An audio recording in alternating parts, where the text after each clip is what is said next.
seen here a region that over the last couple of years has tried to adapt to a geopolitical environment that is characterized by increasing competition. The region has thought about how to perhaps benefit in this environment, and therefore we have seen a focus on economic initiatives, on infrastructure.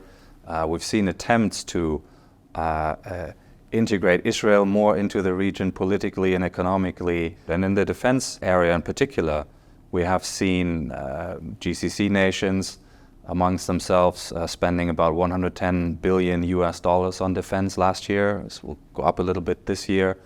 Over the last couple of years, they've spent roughly between 5 and 6% of their GDP on defense. So that's a significant outlay as they were trying to develop and modernize their own armed forces. Obviously, when I say 110 billion, about 60% of that is Saudi Arabia. So there are obviously vast differences in regional spending patterns, but that is a notable outlay. GCC nations also have had a notable ambition to develop their own domestic and local defense industrial capacity, particular Qatar, the UAE, and again Saudi Arabia. And we've seen a bit of a shift there over recent years, namely an attempt to move away from more traditional emphasis on offsets and technology transfer towards international partnerships, mergers and acquisitions to develop the portfolio and the capability of that industry.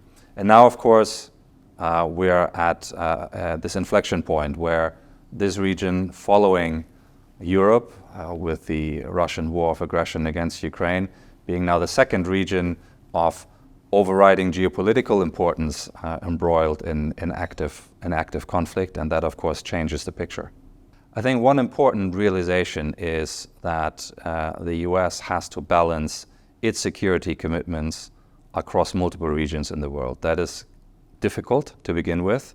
Now, as we said, Europe, Middle East, active conflicts going on, it is getting even harder. So that will raise questions about the size and shape of the US commitment to the region. Those questions as such are not new, but they present themselves in a new context now. And of course, here in the region, where we have an acute sense of the devastating consequences of that conflict in terms of human suffering and everything else, it will also change the dynamics of some of the trends we have seen here. Certainly, the attempts to integrate Israel politically, economically into the region will now look very different to the populations and the governments here in this region.